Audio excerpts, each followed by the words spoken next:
Today we will discover the most dangerous cities in the state of Michigan. But before, a little disclaimer. When analyzing crime rates, the Midwest is just average compared to the rest of the US. But things are changing in some specific cities across the region. 5 years ago, Michigan had average crime rates. It got worse since then. Michigan is close to the top in terms of robberies, shootings, carjackings, and other violent crimes.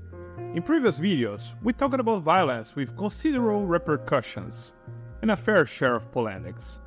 Like when the chief of police of a British city called a press conference just to say that our channel was wrong. Hint, we're not wrong. I'm pretty sure that politicians in some of the cities I will mention today may also get upset, but we're just messengers of facts. So please don't shoot us. Keep watching to discover the most dangerous cities in Michigan.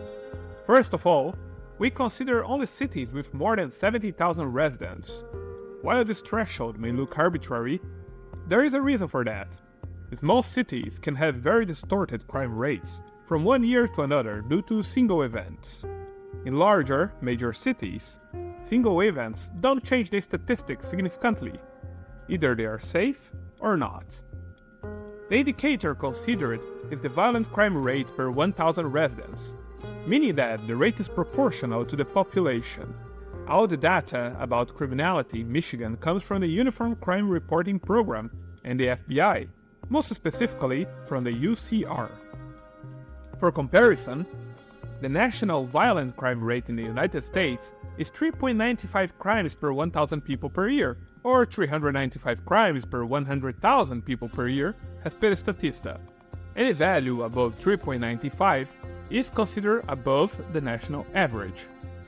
With no further ado, let's start the top 10.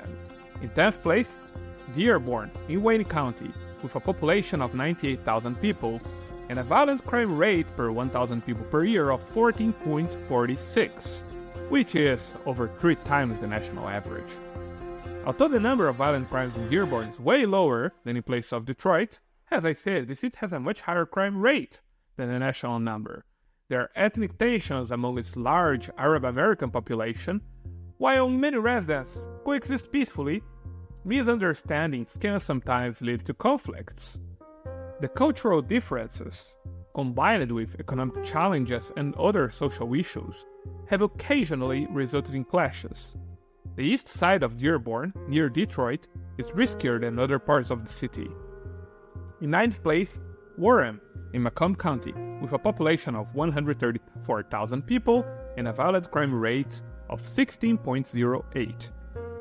Warren has a high poverty rate, with over 20% of the population living below the poverty line. The high unemployment rate is another issue, with a large part of the population unemployed. If that was not enough, Warren has a significant drug problem and gangs are active in parts of the city. The local police department is cracking hard on crime in the city in an attempt to decrease gang activity. Recently, 440 people were arrested in the biggest crime sweep in Warren's history. In 8th place, Clinton Township in Macomb County, with a population of 92,000 people and a violent crime rate of 17.88. Clinton Township is rated unsafe for several reasons. Among them is that it's close to the metropolitan area of Detroit, which has a high crime rate.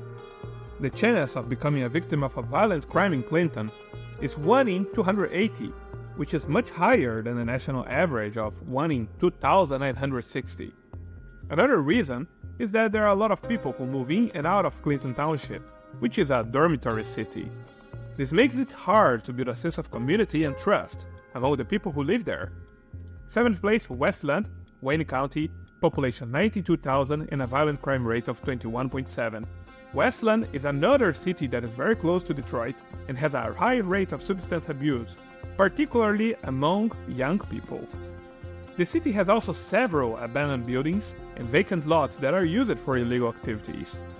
According to data from Neighborhood Scout, the likelihood of becoming a victim of violent crime in Westland stands at 1 in 235, while the chance of encountering property crime are 1 in 80. 60th place, Wyoming in Kent County, population of 71,000 people and a violent crime rate of 23.7. Wyoming is a mid to lower class suburb with subpar schools, so it's not the ideal spot for families. It's probably the most affordable suburb that directly touches Grand Rapids. Although it's not always unsafe, the region north of 36th Street may be more risky. 50th place, Flint, in Genesee County, population of 92,000, violent crime rate of 24.46. Flint is about as risky and impoverished as Detroit. Once a booming hub due to its auto industry, Flint faced economic decline when major factories shut down. This economic downturn resulted in job losses, increased poverty rates, and subsequent social challenges. Everything departed with the auto companies when they went: the hopes, work, and people. The city's crime rate, especially violent crimes, is considerably higher than the national average. 4th place, Grand Rapids, in Kent County, with a population of 201,000 people and a violent crime rate of 28. According to the US Census Bureau, 25% of Grand Rapids residents live below the poverty line. One of the primary concerns raised by residents and visitors alike is the presence of certain neighborhoods that are perceived as more dangerous due to drug and gang-related activities. Grand Rapids has a long story of gang violence dating back to the 1980s. The southeast side is known for having higher crime rates and is often mentioned as an area with notable gang activity. In 3rd place, Lansing, Ingham County, population 170,000 and a violent crime rate of almost 30. The state capital of Michigan is reportedly a terrible place to live, at least according to both that and many Michigan residents.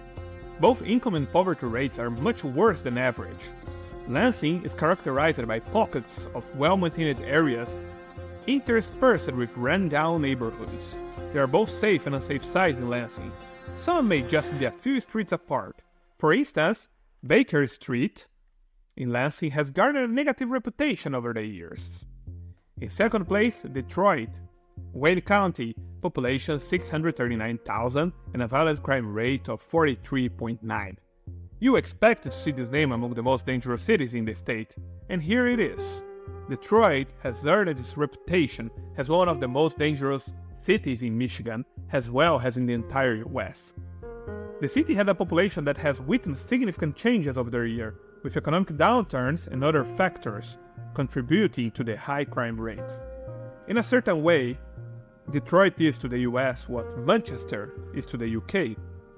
While a few areas are relatively safe with a visible police presence, or at least not extremely dangerous, many neighborhoods unfortunately suffer from very high violent crime rates. Detroit's 48205 used to be the most dangerous zip code in America. There are still drive-by shootings. Other areas where a person has a high chance of becoming a victim of a violent crime are East Side, especially areas around Gate Riot and Chin, West Side, areas around Joy Road and Baxter, and Southwest Detroit, particularly around Michigan Avenue and Livernois. Ready to discover the most dangerous city in Michigan and one of the most violent in the US? Before we jump to it, I'd like to ask a small favor. If you enjoyed this episode, please hit the like and subscribe buttons. Very soon, we'll make similar videos about the most violent cities in 2 states that will be extremely controversial, at least I think so: Texas and California. So subscribe to our channel and you'll receive a notification when I launch them. The most dangerous place in Michigan, Kalamazoo, population 76,000 and a violent crime rate per 1,000 people of 46.54. This is pretty much 13 or 14 times the national average. Kalamazoo is home to Western Michigan University and has seen some growth in recent years. I asked some people on online forums about violence there. Locals reported that their vehicle had been broken into multiple times in a neighborhood called Westwood. Multiple users reported that are eagerly waiting the day they can move out of that place. There is a constant paranoia in areas like Northside, West Douglas, and Edson due to frequent vehicle thefts and break-ins. So, I hope you enjoyed this episode. Remember to subscribe to our channel for the next ones.